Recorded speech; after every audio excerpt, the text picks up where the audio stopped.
Hey guys, what's going on? Welcome back to another breakdown episode. And today I kind of want to talk about a topic that is kind of starting to come up and something that I've kind of been getting into. But I wanted to bring up the point of um, kind of the new war that is beginning to emerge because of WWE going international. Um, and it's WWE versus New Japan Pro Wrestling. Um, it's beginning to happen, and I think that it's without a doubt they've starting to take wrestlers from their company um, that contracts run out, and also Ring of Honor is starting to get poached. So, and kind of just the indie stars are starting to get plucked up and brought into the WWE. Now, I think there's one side of this though that kind of it emits a change in pro wrestling, and it's a good thing. It's a good thing. Some old time traditional people may not like it because of the fact that it's a different kind of style. And I think I watched the episode of New Japan Pro Wrestling, which made me want to record this video because I finally got the quote that that I needed to hear, an explanation of the old generation and the new generation. And the quote that Jim Ross said.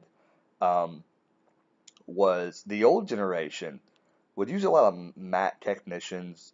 They would work on the mat for the most part, and they wouldn't voluntarily go to the air, to the turnbuckle, jump off the ropes, things like that. They would do it as a last resort to, win a match. Today's wrestler does it constantly. They're doing like moonsaults and they're doing flips off the rope, elbow drops. They're doing what was it? AJ does the Pele and move almost like a backflip kick to the head or something like that. So the quote that he said it was something to the effect that the people today they voluntarily leave their feet or set to the air because and that's a difference in generations. And I think that was a great quote from him on the New Japan Wrestling show because it was actually a match between AJ Styles and Okada. Uh, it was right before, I believe, Wrestle Kingdom 10, I think, um, that uh, that happened. Because I think Wrestle Kingdom 10 happened before the Royal Rumble last year. I could be wrong.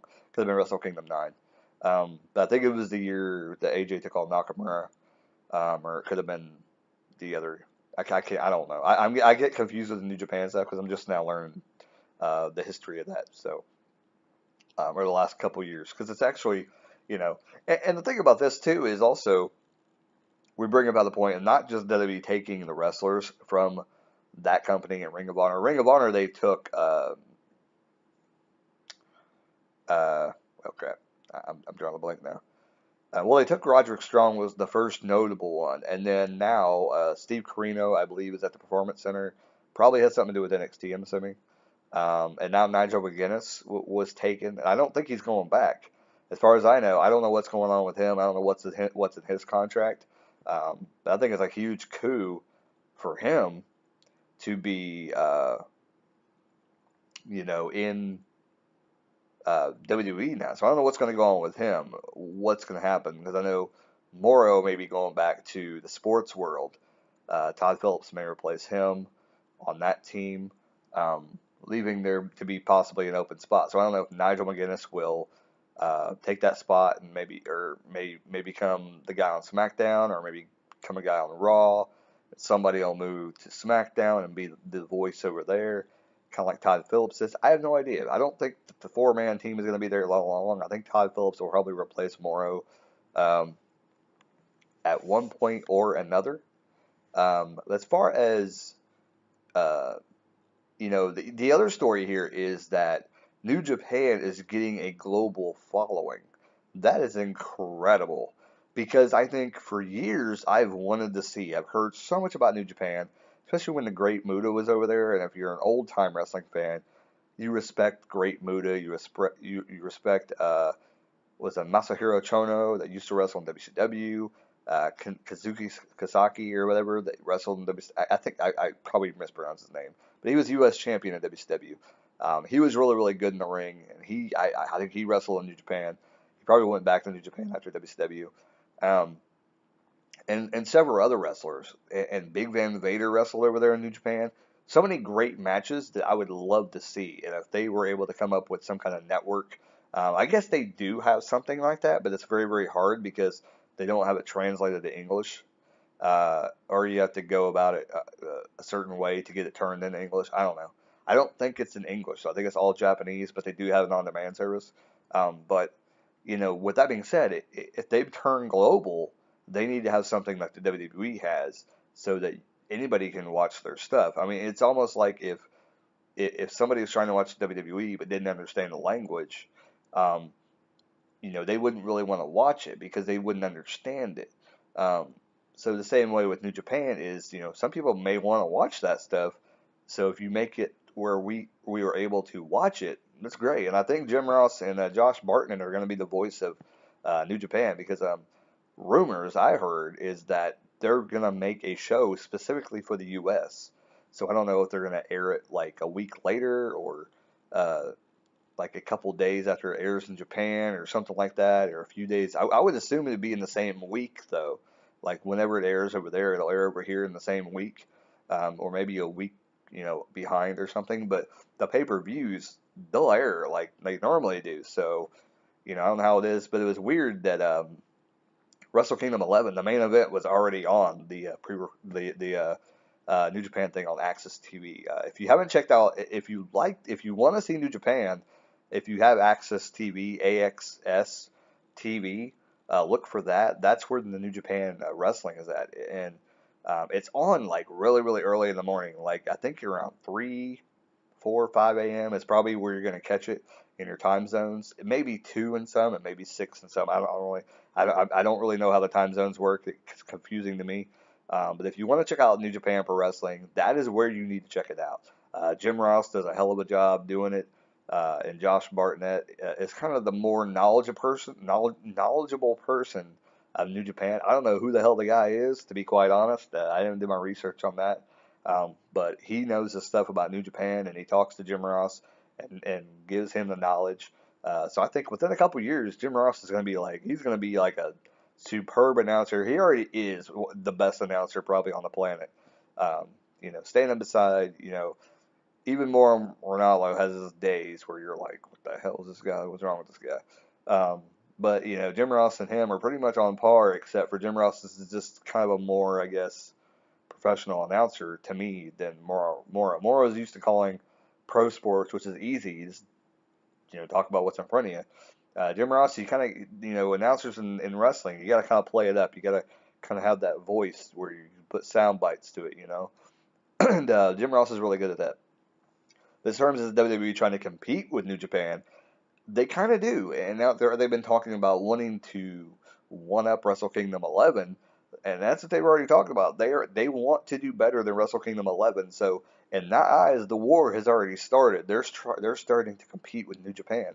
So kind of crazy that 15 years ago, whenever it happened, when the Monday Night Wars ended, I don't think we ever thought it would be a global war, would be the next war that we would see. So interesting that would be uh, the next step because of the fact that it's New Japan. It's like it's not even nowhere to run. But in the back of my mind, I also want to talk about TNA. TNA is starting again. They kind of got a refresh, uh, and maybe, just maybe, we could have another promotion that may be starting to make a little noise over here in this direction. While New Japan's making noise with WWE over here, TNA's going to probably, hopefully, start to make noise over here. Because, they lost a lot of their major talent. A lot of their major talent went to NXT. Bobby Roode, Austin Aries, Eric Young. That was their main talent for the most part. And some of the other talent, I don't want to be judging them, but you had the opportunity to go to the dance, and you turned it down to stay in a company that could die, could go away at any moment. You might not have a job. And if they haven't called them by now, and if they're not interested in them right now, or they're not even talking about going in right now, they're going to have a problem because there is so much talent right now in the WWE Why would they pick them up now? You know, Abyss, the Hardy Boys. The Hardy Boys are the only two people that I can see like, okay, whatever, come in, because they can come in, they can do a few matches and be done. But I honestly think the Hardys are probably going to go when it's their swan song, when they're almost done, when they're going to retire, because they've been wrestling for a while, and if they save their money, which I don't know, they're in TNA, so they can't be making that much money. Um, they're probably making a decent amount, but not as much as they would if they would have probably been WWE. But I think they've saved their money well. But I think when they think it's done, they'll probably go back to the WWE. And hopefully they can do something creative over there and get something going in WWE that maybe they won't have to be in the main event scene or anything like that. So that would be interesting because I don't think that they can touch the main event scene. Like in about a couple years, nobody's going to be able to touch the main event scene in WWE because there's going to be so many people. There's going to be Joe, Nakamura, Balor, Owens, Styles is probably still going to be there. Um, and then you name all the current stars that are there. Reigns, Ambrose, Rollins, you know, there's more. I'm not just Sheamus, Cesaro. There's no room for the Hardys. There's no room for Abyss or James Storm. Um, so it's kind of a odd thing that these people turned it down. But TNA, you got to think about this. TNA is getting a refresher. Jeff Jarrett's coming in as a consultant for Anthem Sports, who has purchased TNA. They have full control over TNA. Dixie Carter has I think she's walked away from the business. As far as I know, and the rumors, if the rumors are correct, she has walked away from TNA. She is done with TNA.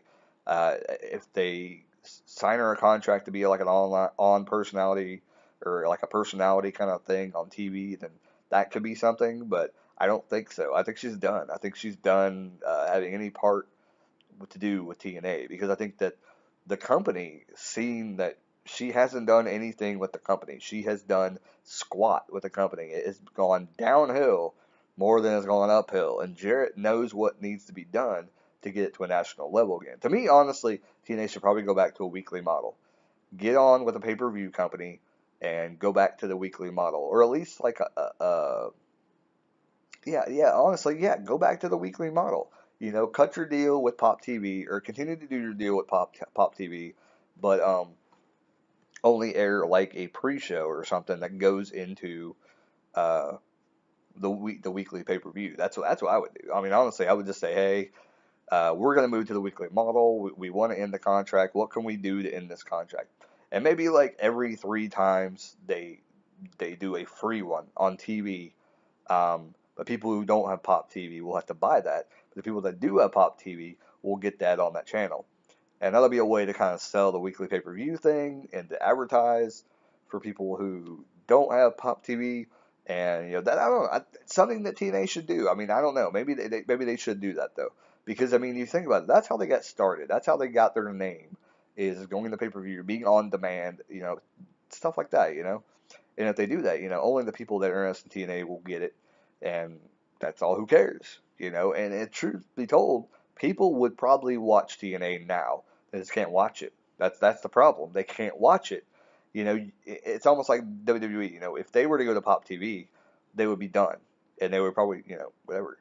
I mean, and who knows how much longer the WWE is going to be on TV anymore. I I almost think that within 5 years, WWE may be gone. The only thing about that is they won't have any ad revenue coming in from TV. So I don't know. Like I have a feeling that something is going to happen with like Monday Night Raw and SmackDown, and that one of the shows will probably go away. But I don't know. That's the ad revenue part of the money making system is what's going to cause them to probably continue to do some kind of cable television show, just to get that ad revenue coming in for money. So who knows? Um, but it's always like I said, the network is always 3 weeks behind, so it's kind of weird. Like you can't watch it on the network. So if you don't have cable, like that's kind of like a cord cutter thing. Like you can wait and watch it, or you can just watch the clips on YouTube. Is basically what probably your alternatives. Which on Raw it doesn't really matter. But anyway, this is the video about New Japan versus WWE. And TNA, you know, like I said, don't forget about TNA. They're silently back there, and the war is starting already between New Japan and WWE.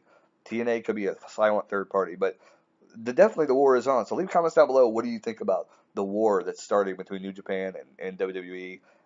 Who else do you think is going to come from New Japan to WWE? A lot of people supposedly are locked in. They're not going anywhere in 2017, but 2018, I mean, that's a whole different story. You know, people could, I don't know how long these contracts, a lot of people go, I think, very, very short contracts on the independent scene. And New Japan is very, very kind of independent still, which is very, very interesting because that means we can have a lot of stars come in from the independent circuit um, to work for them. And that's kind of the way WWE is starting to become. I think they're starting to open their eyes to that world. But they also don't want to have like some guy come in for like 3 matches on Raw and then disappear and maybe have an open-ended story that they wanted to finish, but they can't finish now. You know, I think that's part of the thing. But now lately they've been having a bunch of this random matches on TV anyway, so they're kind of going that kind of route, which I don't like. Um, you know, like I said, I think there's a turning of the page into the traditional wrestling fan um, will will have to learn the new wrestling, and if they don't like it, they may be turned off by it. But I think most people they enjoy the technical aspect of it and the acrobats and things like that. They'll like that part. They just wish there was more storytelling. And I think that's part of the thing that's kind of going away. A lot of the storytelling is more in the ring, and it's not outside the ring, what we're used to. But it's more in the ring. Once you learn to see the story that's happening in the ring and not outside the ring, and all the talking that used to be done, like Ric Flair and Dusty Rhodes and Sting and Kevin Nash and all these people from the past that used to have, I mentioned Kevin Nash. Everybody's like, hey, you talking about Kevin Nash for? But all these people that used to talk outside the ring before you got in the ring to tell that story and then kind of have a crap fest of a match. Now it's the opposite way around. There's not much talking before the match. If there is, it's just a brief, like, hey, yeah, I'm going to kick your butt when I get in the ring. And then they get in the ring and they tell of an awesome story. AJ Styles is the prime example of a guy that he can talk on the mic. He really can. But the best thing he does is he gets in the ring and he tells you the story inside the ring. That's without a doubt what he does best. And there's a lot of wrestlers like that that's coming into the company. If you watch NXT, if you don't watch NXT, I don't know what you're doing with your life. If you have the network and you're not watching NXT, you need to go watch it because it's amazing. Go watch any of the pay-per-views. They are amazing. Start with NXT Takeover Dallas. I think the first one. Yeah, I don't know, whatever. One with Nakamura and Sami Zayn. That was an amazing pay-per-view. The one with the Revival versus DIY. I think it was the last one. Toronto. Toronto was the last one. Yeah, that was a really, really good pay-per-view. It was really good. But yeah, you need to go check it out because, like I said, the turning of the guard has a lot to do with the war with New Japan, and because they're taking their talent and learning that this is the kind of wrestling that they need to do. Um, but there's just a lot of moves I'm not sure that he's going to let people do, but we'll see that. But anyway, leave your comments down below. What do you think about the war? Who you think will come from New Japan next year, or any guys that you think is coming in? What do you think about the guys in NXT coming up? What do you think they're going to have in the role in the war in New Japan and everything like that? Leave your comments down below. I think it's an interesting topic. I've heard it talked about. Or I've heard a lot of clips and stuff, but I wanted to do mine before I watched any videos like that. About that, and I watched one video and was like, I don't even remember what they were talking about. Like they talked nothing about the war. Like they were talking about stupid stuff. I don't even know what the heck they were talking about. But I did see a couple other people did that, and I'm like, well, I want to do my video on it first before I watch theirs and see what they say because I don't want to copy them and then be like, oh, well, you copied it. No, I didn't copy them because I didn't watch those videos yet. Anyways, like, comment, subscribe as always, and keep on rocking and keep on watching wrestling.